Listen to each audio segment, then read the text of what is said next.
The batteries were still warm in Captain Electra Voltage, Kozlov's flight suit pocket when the encrypted transmission crackled through her headset.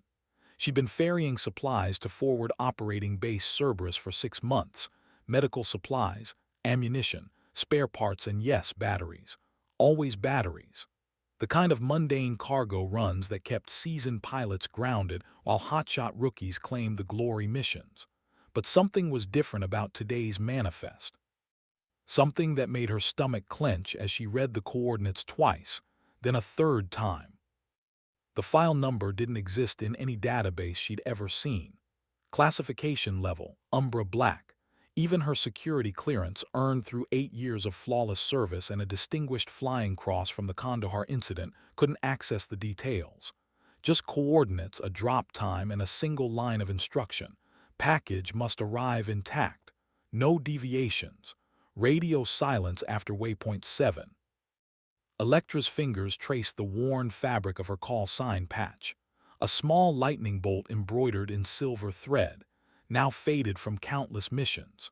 Her squadron mates had given her the name Voltage during flight school, partly for her electrical engineering background, partly because she could jumpstart any dead aircraft system with nothing but spare wire and stubborn determination.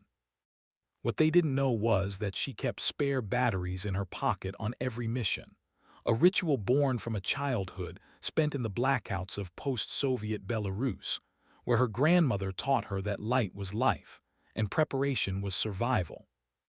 The US-60 Black Hawk hummed beneath her steady hands as she adjusted course toward the classified coordinates. Outside her cockpit, the Afghan mountains stretched endlessly, their peaks shrouded in morning mist that would burn off by noon. She'd flown these routes so many times she could navigate them blindfolded, but today felt different. The silence from command was too complete, too deliberate. Even routine supply runs generated chatter. Weather updates, tactical reports, the usual bureaucratic noise that filled military frequencies.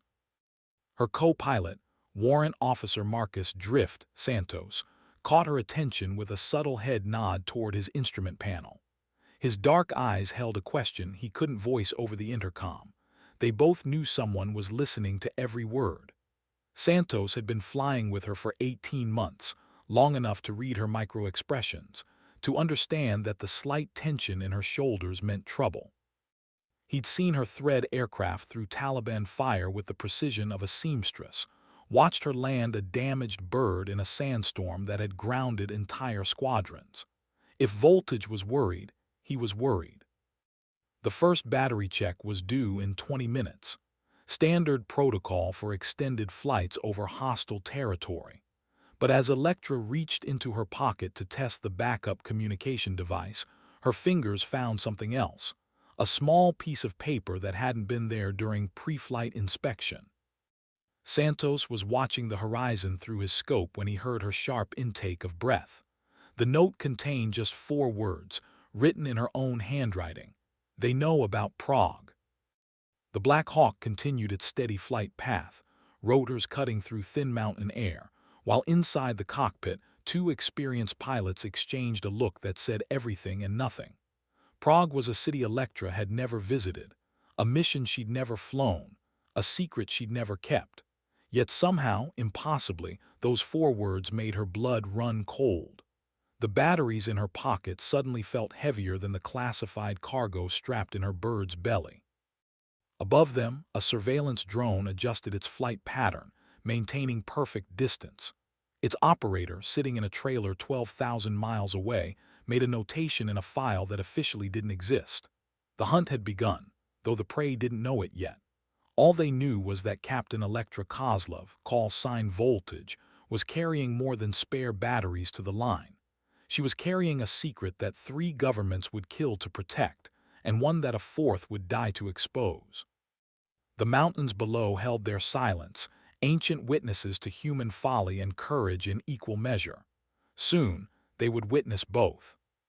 Command's voice crackled through the radio one final time before waypoint 7. Voltage, be advised, weather looks clear for your approach. Maintain current heading and altitude. The words were routine, professional, unremarkable, But Elektra caught the subtle stress pattern in the controller's voice, the slight pause before weather, the way he emphasized current heading. Someone was feeding him lines, and he was trying to warn her without breaking protocol. She keyed her microphone once, a brief squelch that could be mistaken for static but served as acknowledgement. In the co-pilot seat, Santos began a methodical check of their defensive systems, his movements casual but purposeful. They were still 40 kilometers from the drop zone, still well within the operational envelope of a routine supply run.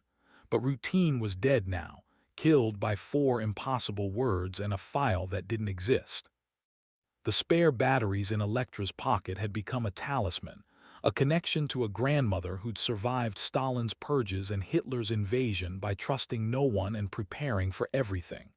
"Light is life, little sparrow," she used to whisper while teaching young Elektra to wire makeshift circuits in their cramped Minsk apartment. But darkness can be survival too.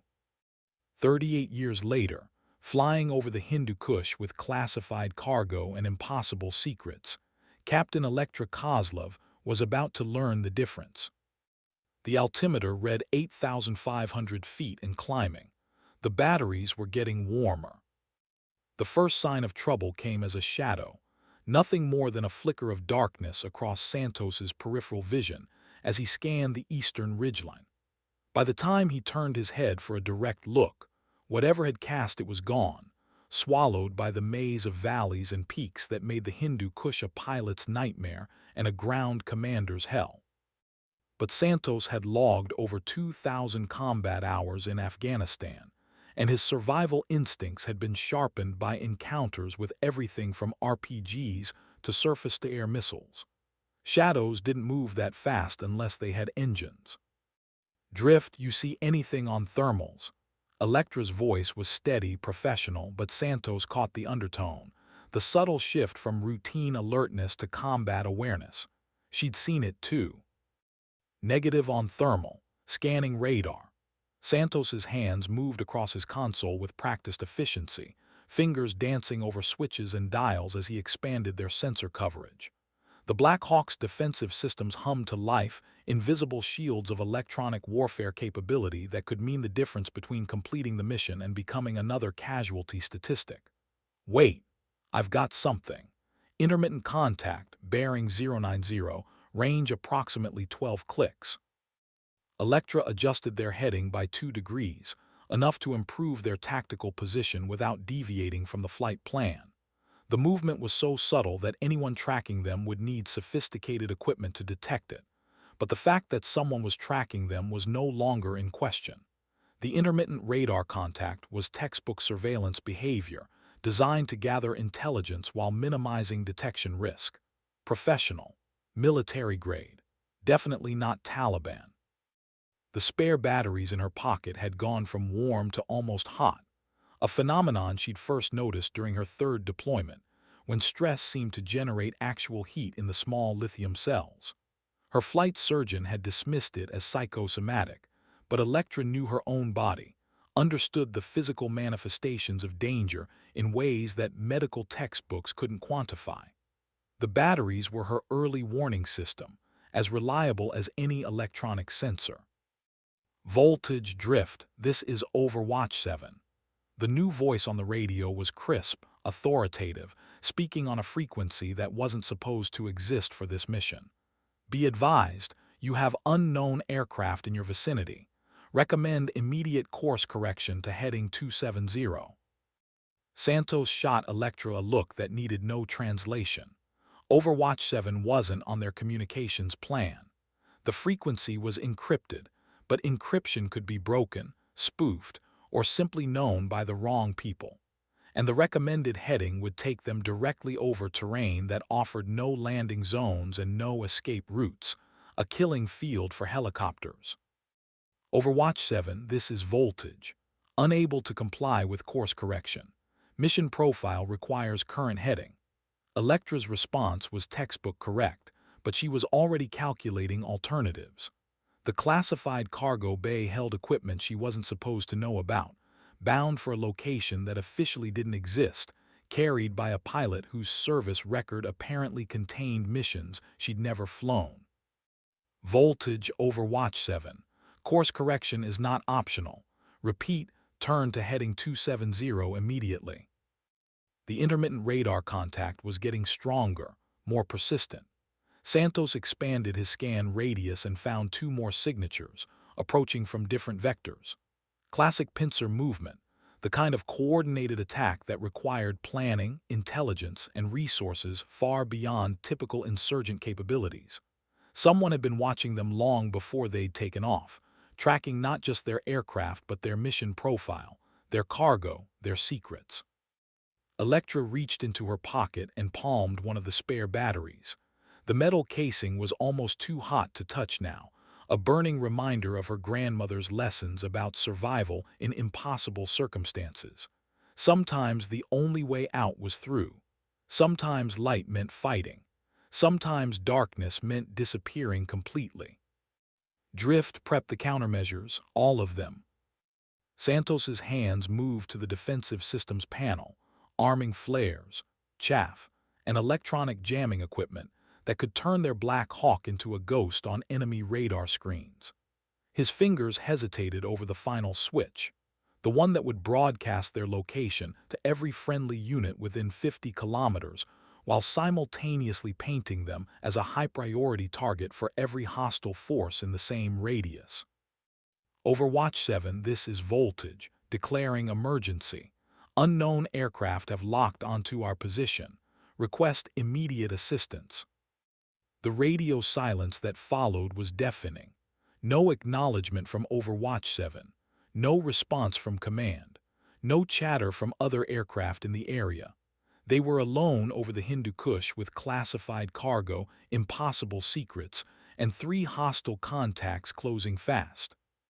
The spare batteries were burning holes in Elektra's pocket, but her hands remained steady on the controls. 8 years of military flying had taught her that panic was just another enemy to defeat. Fear could be controlled, channeled, used as fuel for the kind of precision flying that separated survivors from statistics. Contact bearing 270, range 8 clicks and closing, Santos reported, his voice tight with concentration. Definite aircraft signature, fixed-wing military profile. Through her helmet's heads-up display, Elektra could see the tactical situation developing with crystalline clarity. 3 contacts forming a perfect intercept triangle, their approach vectors calculated to eliminate any escape route except straight down. Professional work. The kind of coordination that spoke of military training, advanced planning, and resources that belonged to nation-states, not terrorist organizations. The note in her pocket, "They know about Prague," suddenly made terrible sense. This wasn't about spare batteries or routine supply runs. This was about a city she'd never visited, a mission she'd never flown, and a file that didn't exist but somehow contained her name. The first missile launch appeared as a bright streak against the morning sky, accelerating toward their position with the inevitable precision of physics and high explosives. Santos saw it first, his training taking over as muscle memory triggered defensive protocols faster than conscious thought could process the threat. Chaff bloomed around the Black Hawk like metallic snow, thousands of aluminum strips designed to confuse radar-guided weapons, while flares scattered in a predetermined pattern to decoy heat-seeking warheads. Missile inbound, 11 o'clock. Santos's voice cut through the cockpit as Elektra threw the aircraft into a diving turn that pushed both pilots deep into their seats. The spare batteries in her pocket shifted with the violent maneuver, their heat now a sharp reminder of how quickly routine missions could become survival situations. The Black Hawk's turbine engine screamed as she demanded performance beyond normal operational limits, trading altitude for speed in a deadly calculus that had no room for error.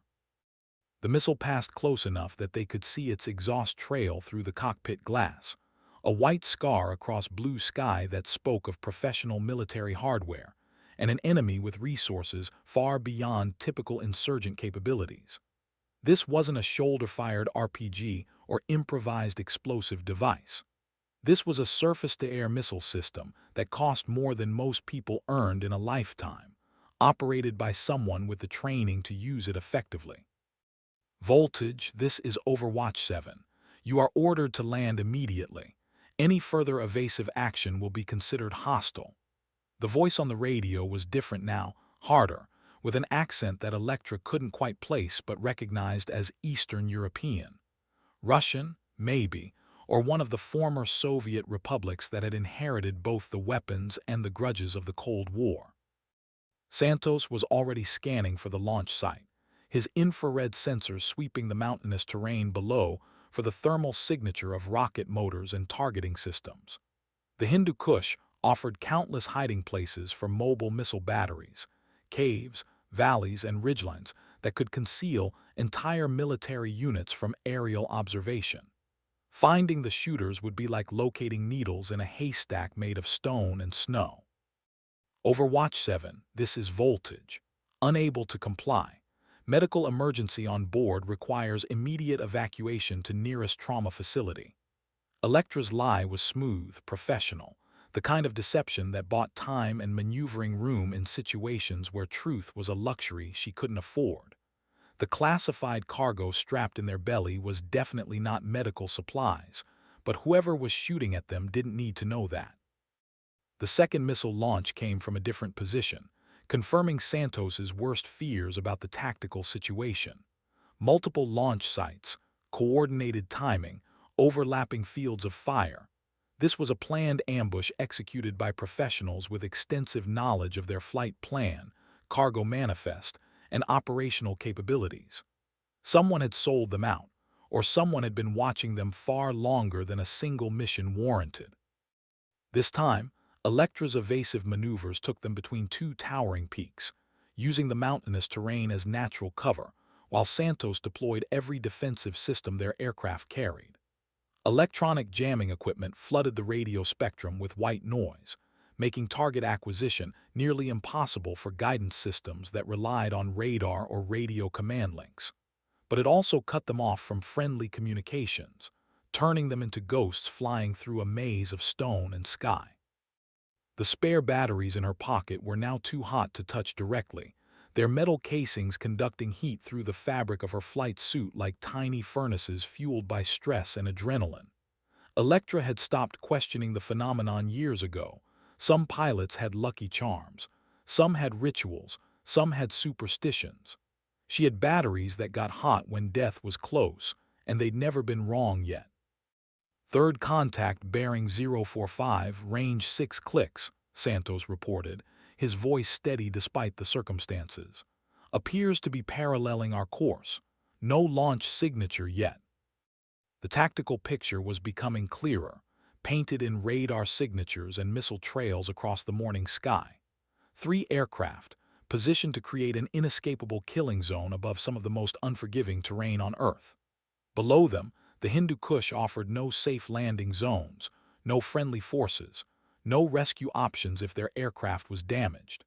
They were alone with classified cargo, impossible secrets, and an enemy that seemed to know more about their mission than they did. Elektra's hands moved across the control panel with the unconscious precision of 8 years' experience, adjusting engine settings and flight controls to squeeze every bit of performance from their Black Hawk. The aircraft responded like a living thing, sensors and weapons systems humming with electronic consciousness, as human and machine merged into a single entity focused on survival. The radio crackled with a new voice, female, younger, speaking accented English with the kind of precision that suggested extensive language training. "Captain Kozlov, you cannot run forever. Land now and no one else needs to die."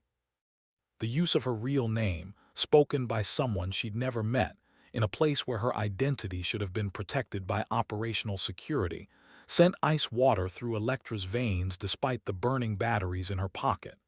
They knew who she was. They knew about Prague, a city she'd never visited.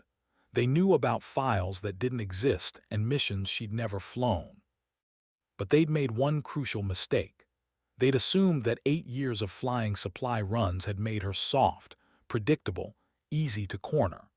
They'd forgotten that beneath the routine cargo missions and spare battery rituals was a pilot who'd earned a distinguished flying cross by flying straight through a Taliban ambush to extract wounded soldiers under fire. Drift, how much fuel do we have for aggressive maneuvering? Santos checked his gauges, calculating burn rates against tactical requirements with the kind of mental mathematics that separated experienced pilots from dead ones. Enough for about 20 minutes of this kind of flying. After that, we're walking home. 20 minutes to escape a coordinated ambush, evade 3 hostile aircraft, and deliver classified cargo to a location that officially didn't exist. The spare batteries were burning through her flight suit now, but Elektra's smile was cold as winter in the Hindu Kush. They wanted to know about Prague. She was about to give them a geography lesson they'd never forget. The valley opened before them like a knife wound in the earth, its walls rising nearly vertical on both sides, while a narrow stream traced silver patterns across the rocky floor 3,000 feet below. Elektra dove toward it without hesitation, using gravity and desperation to push their Black Hawk beyond design limitations, as Santos called out altitude readings in the clipped, professional tone that meant he trusted her completely despite the apparent insanity of their flight path. 2,000 feet and descending, rate of descent 400 feet per minute. His voice carried no judgment, no fear, just the steady stream of information that good co-pilots provided even when their aircraft was screaming toward certain death at speeds that would turn human bodies into red mist if they hit anything solid. Terrain warning is active. Pull-up advisories across the board. But pulling up meant exposing themselves to the 3 hostile aircraft that were converging on their position with mathematical precision. The narrow valley offered concealment at the cost of maneuvering room, a devil's bargain that Elektra was willing to make, because the alternative was a missile up the tailpipe and a classified crater where their helicopter used to be. The spare batteries in her pocket had gone from hot to scalding, their metal casings now conducting so much heat that she could feel them through 2 layers of fabric and a survival vest. The first aircraft appeared at the mouth of the valley, a sleek fighter jet with no national markings but the distinctive profile of an F-16 Fighting Falcon, American-made hardware that could belong to any of a dozen allied nations or have been acquired through less official channels. Its pilot was good, threading the aircraft between mountain peaks with the kind of precision that spoke of extensive training and combat experience. But flying a fighter jet through mountain valleys required different skills than air-to-air combat over open ocean, and the pilot was having to work harder than he'd expected. Multiple radar locks, Santos reported, his hands moving across defensive systems with practiced efficiency. Someone's painting us from at least 2 different positions. They're coordinating their attack runs.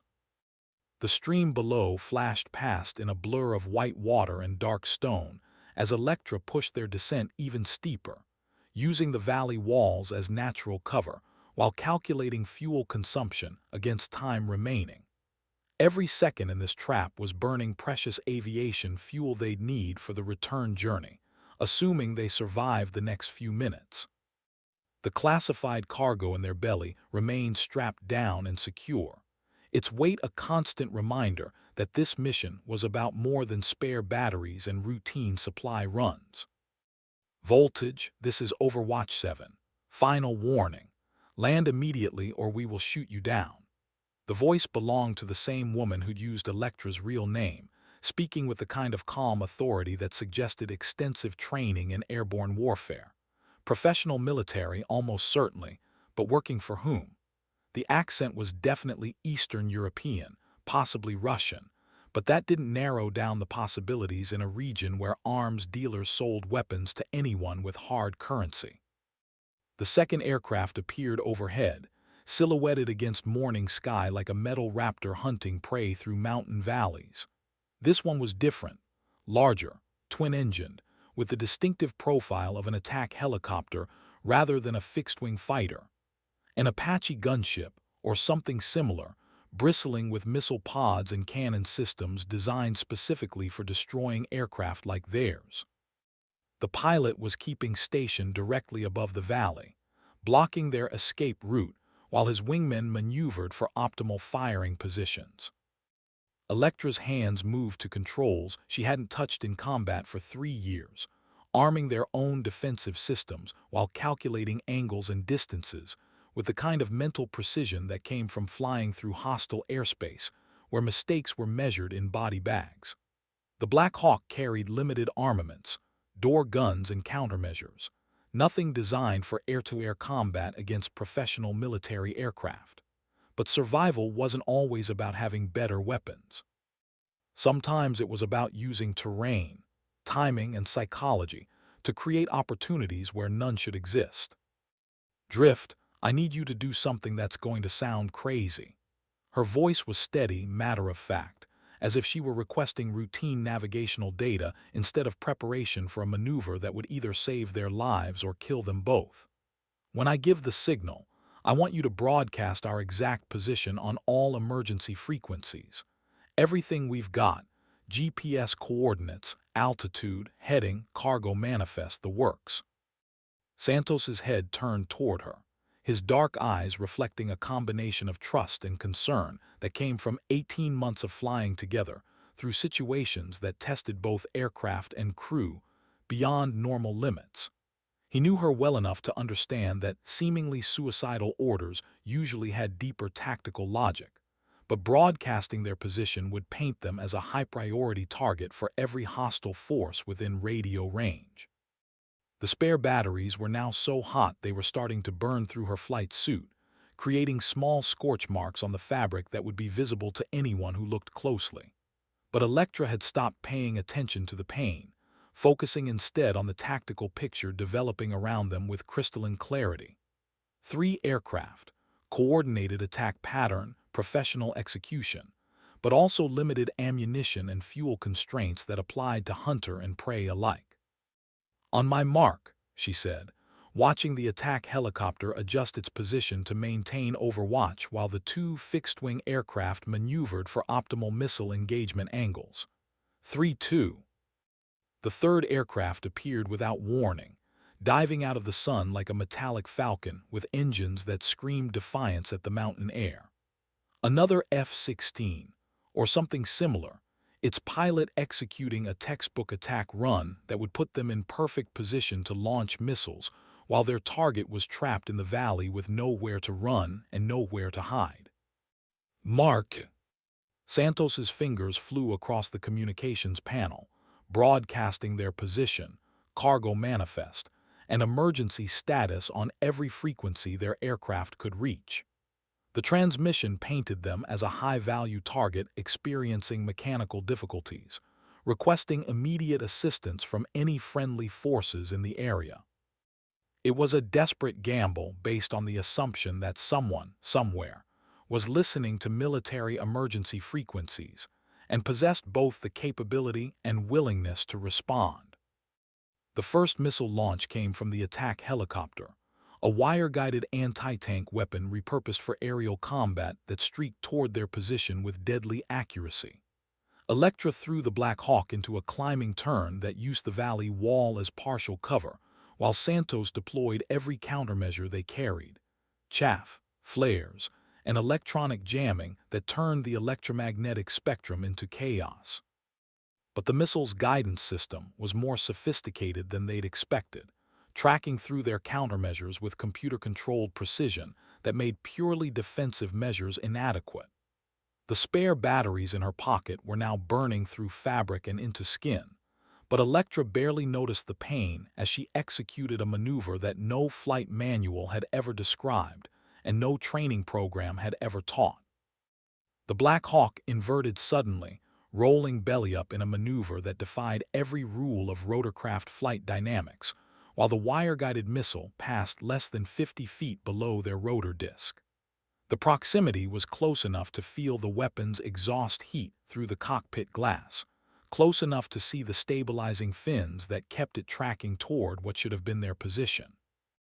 But Elektra had learned unconventional flying techniques from a Russian instructor who'd survived 3 wars by refusing to fly like everyone expected. And 8 years of combat experience had taught her that survival sometimes required breaking rules that other people considered unbreakable. Santos fought against the G-forces generated by their violent maneuvering, his hands moving across control panels, even as the inverted flight attitude threw his body against the restraint harness, with enough force to leave bruises.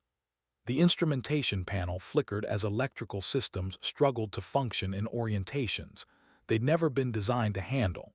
But the Black Hawk's robust engineering kept essential systems operational, even under impossible conditions. Fuel pump cavitation, he reported through gritted teeth, monitoring engine parameters that were rapidly moving into red line territory. We can't maintain this kind of maneuvering much longer without flameout.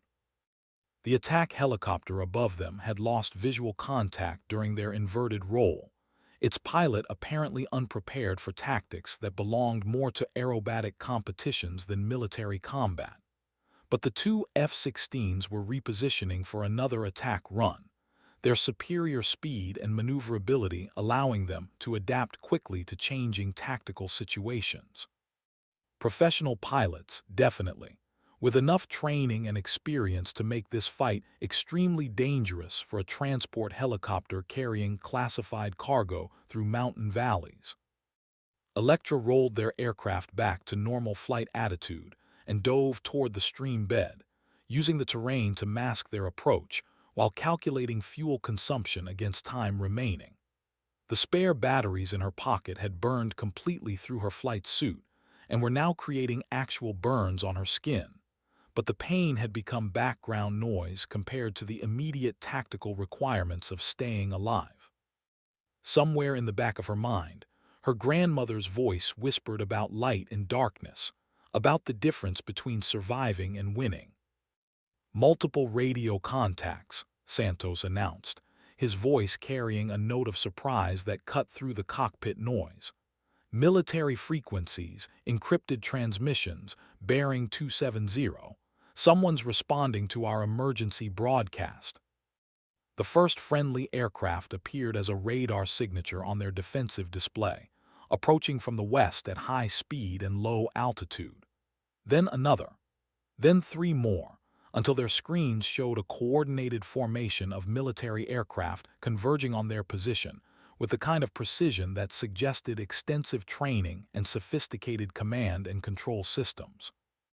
Someone had been monitoring military emergency frequencies, and someone had decided that a transport helicopter carrying classified cargo was worth protecting. The lead F-16 pilot apparently reached the same conclusion, his aircraft banking sharply away from the valley as he reassessed the tactical situation. 3-against-1 odds had been acceptable when hunting a lone transport helicopter. 3-against-6 odds, with unknown aircraft capabilities and potentially hostile intent, required different calculations.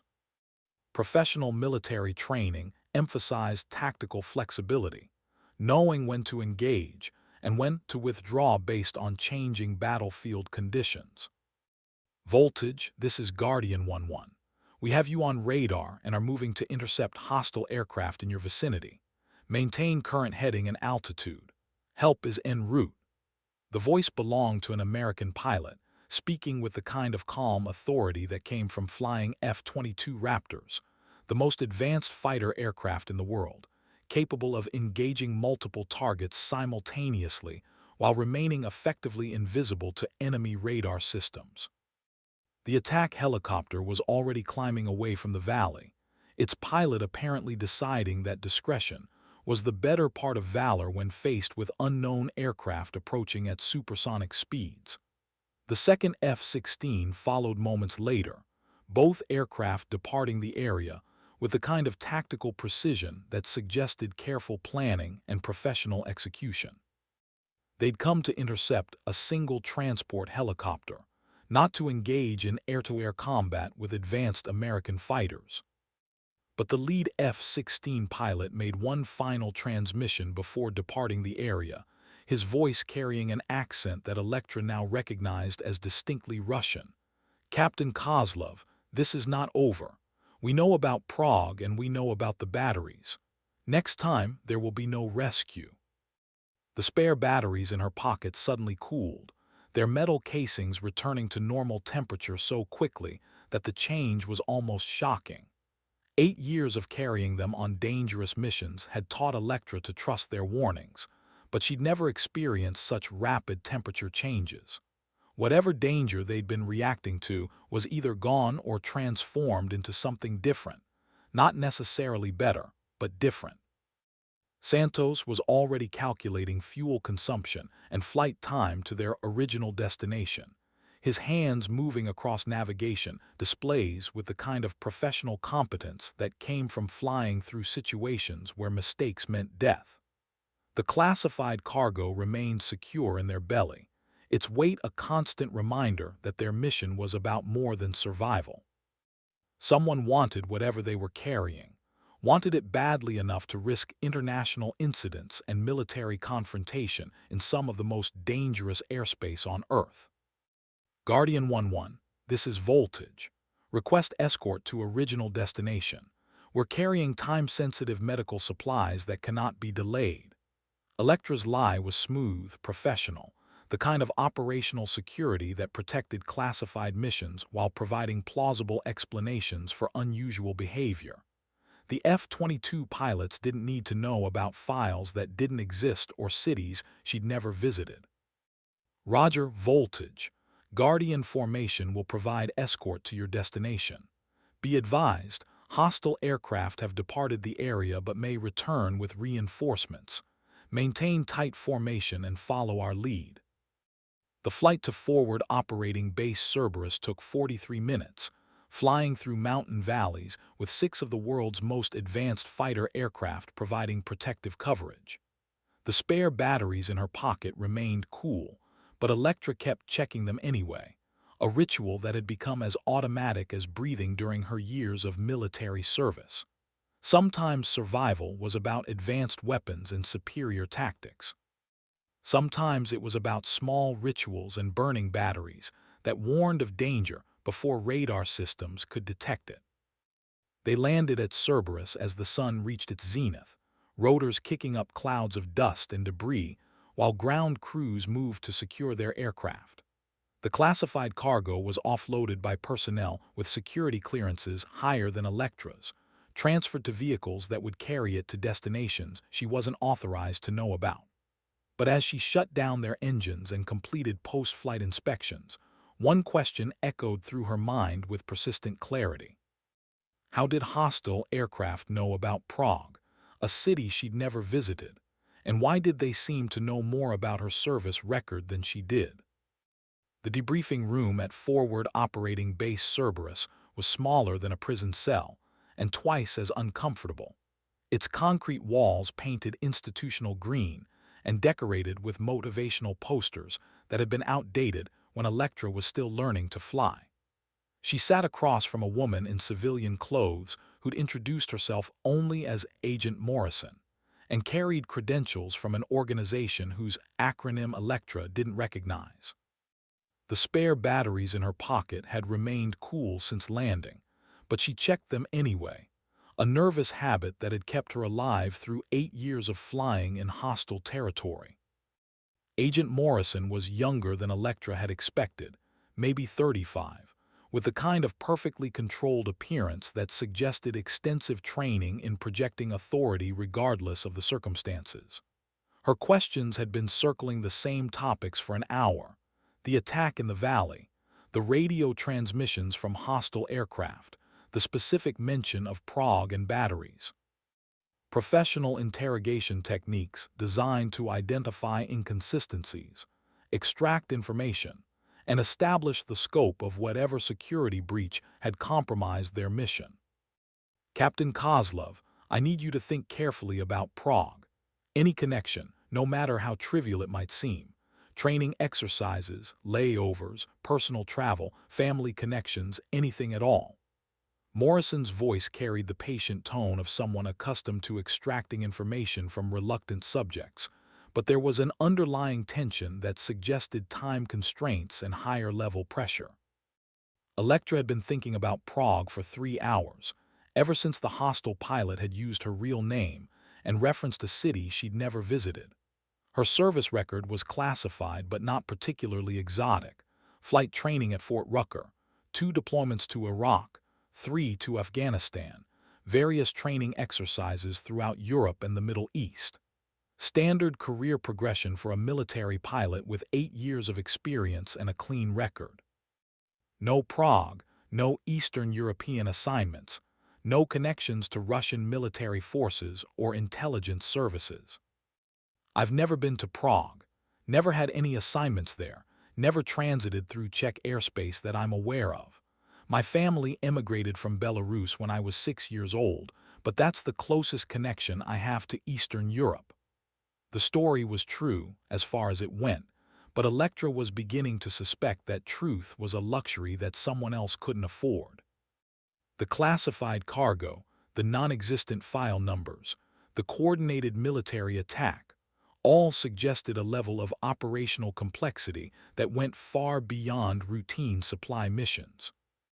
Morrison made notes on a tablet computer, her fingers moving with practiced efficiency, while her eyes remained fixed on Electra's face.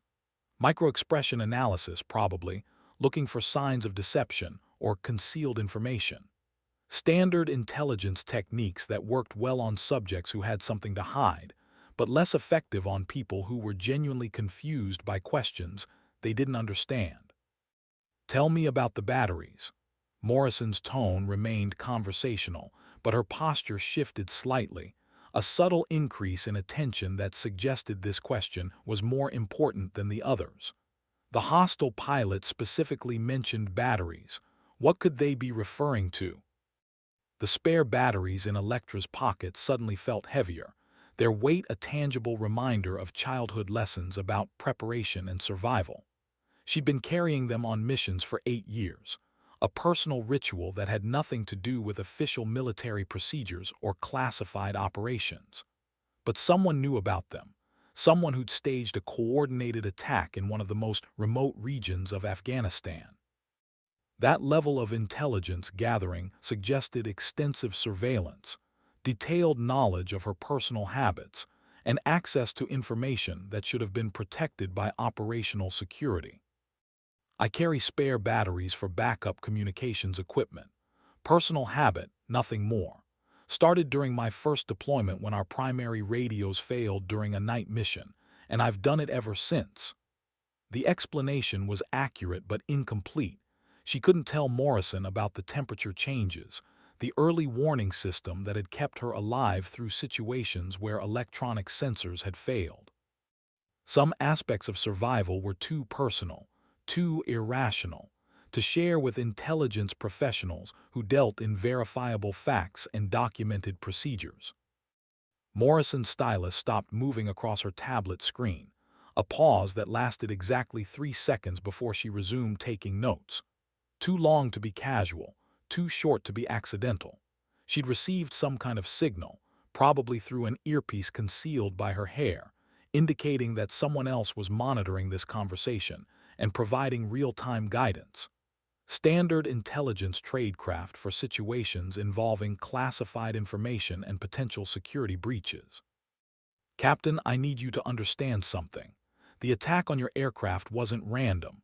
Someone specifically targeted you, using detailed knowledge of your flight plan, cargo manifest, and personal habits. That suggests either a significant security breach or—" Morrison paused, choosing her words carefully, "or involvement in operations that aren't reflected in your official service record." The implication hung in the air like smoke from burning aircraft, impossible to ignore and equally impossible to refute based on the evidence available.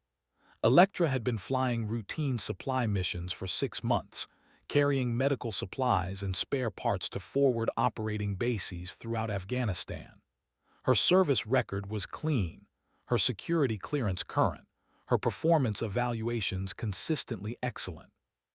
But someone knew about Prague, someone knew about her batteries, and someone had committed significant military resources to intercepting her aircraft over the Hindu Kuh.